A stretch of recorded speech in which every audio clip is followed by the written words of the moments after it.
शांति। आज 18 अप्रैल 2025। Self progress के लिए 3 मेन पॉइंट्स। पॉइंट नंबर 1 है, आज बाबा पूछ रहे हैं माया का श्राप क्यों लगता है और जो श्रापित आत्मा है उनकी गति क्या होती है। बाबा और पढ़ाई का निरादर करने से, अपनी मत पर चलने से माया का श्राप लग जाता है। सुबह उठकर पहले थॉट से लेकर सोने के समय तक और सोने के बाद भी नींद में किस तरह के स्वप्न हमें आए, एक एक कदम की श्रीमत परमात्मा ने हमें दी है। और जब हम परमात्मा की ओपिनियन को फॉलो करते हैं, जैसे अगर उन्होंने कहा कि रोज सुबह अमृत वेला उठकर मुझे याद करना है, या भोजन परमात्मा की याद में शुद्ध भोजन करना है, जब एक एक बात को हम फॉलो करते हैं तो उसमें हर बात में हमारी बहुत बहुत प्रोग्रेस होती है। और एक भी श्रीमत ऐसी नहीं है जिसको फॉलो करने से कभी हमारा नुकसान होगा। भले ही बाहर से नुकसान दिखाई दे, लेकिन सीन्स बदल जाते हैं, बातें हमारी फेवर में आ जाती है। क्यों? क्योंकि हमने परमात्मा की मत को फॉलो किया। लेकिन उसमें जब हम मिक्सचैरिटी कर देते हैं पर मत की या अपनी खुद की मत की, तो उसमें माया का श्राप लग जाता है। क्योंकि वो बाबा के कहे अनुसार नहीं है, तो उसमें 110% हमारा नुकसान होगा। चाहे बाहर से फायदा भी दिखाई दे, लेकिन वो श्रीमत नहीं है तो अंदर बहुत बड़ा नुकसान छिपा हो और अपने आप को ही हम श्रापित कर लेंगे। इसीलिए बाबा कहते हैं कि पढ़ाई का और बाबा का निरादर अगर करते हैं तो माया का श्राप लगता है। और जिसको श्राप लगेगा उसकी क्या गति होगी? अगर आसुरी चलन है, दैवी गुण धारण नहीं करते हैं, तो अपने पर बेरहमी करते हैं, बुद्धि को ताला लग जाता है और बाबा के दिल पर चढ़ नहीं सकते। श्राप लग गया, अब हमारी गति कैसी होगी? हमारी प्रोग्रेस लाइफ में नहीं हो सकती, स्पिरिचुअली हम ग्रो नहीं हो सकते, चलन सुधर नहीं सकती। और फिर इसे कहते हैं ना, जितनी दवा की उतना ही मर्ज बढ़ा।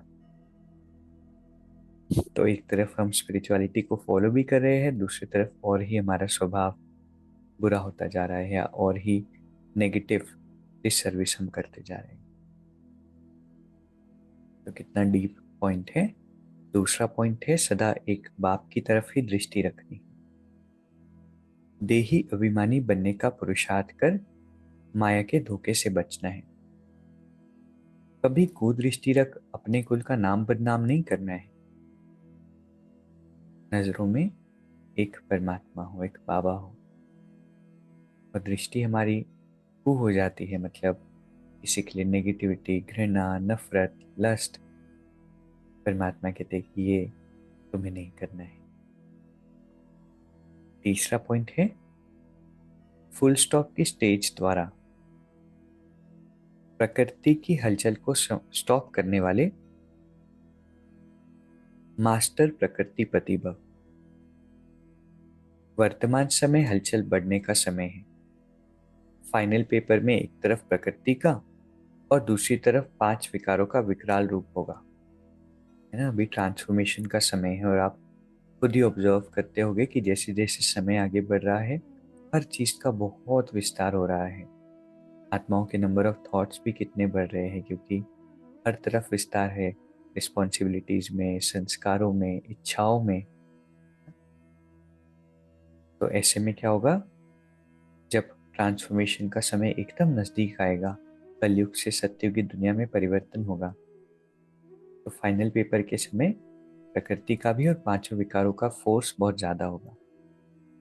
तमोगुणी आत्माओं का वार और पुराने संस्कार, इतनी एविल सोल्स के भी केसेस सुनने को मिलते हैं कि इसके अंदर ये आत्मा आ गई, एविल सोल आ गई। तो ये सारी चीजें अभी बढ़नी है, क्योंकि सब समय ट्रांसफॉर्मेशन के लिए और जा रहा है और अति के बाद ही अंत होता है।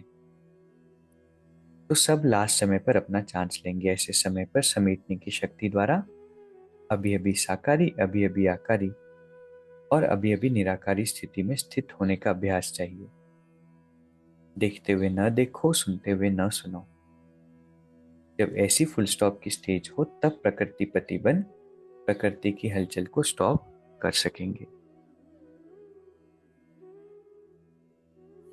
तो आज के 3 सुंदर पॉइंट्स क्या क्या है?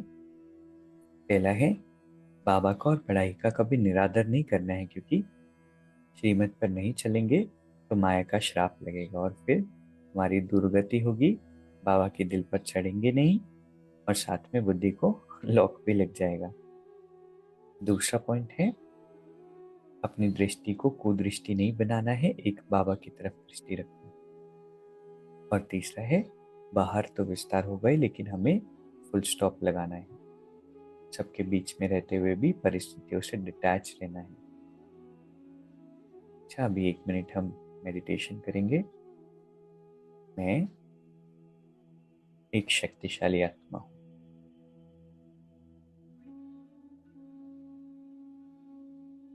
इस शरीर के साथ कंबाइंड हूँ।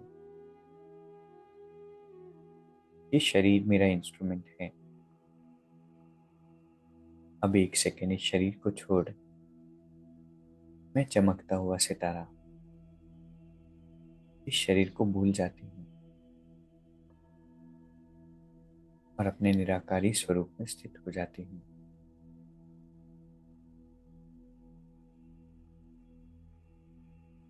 शरीर जैसे कि है ही नहीं। अभी निराकारी स्थिति से वापस मैं आत्मा इस शरीर के साथ कंबाइन हो जाती हूँ। अभी कंबाइन स्थिति से वापस इस शरीर को भूल अशरीरी हो जाती हूँ। शरीर जैसे कि है ही नहीं। यह अभ्यास मुझे बार बार करना है। ओम शांति। शुक्रिया।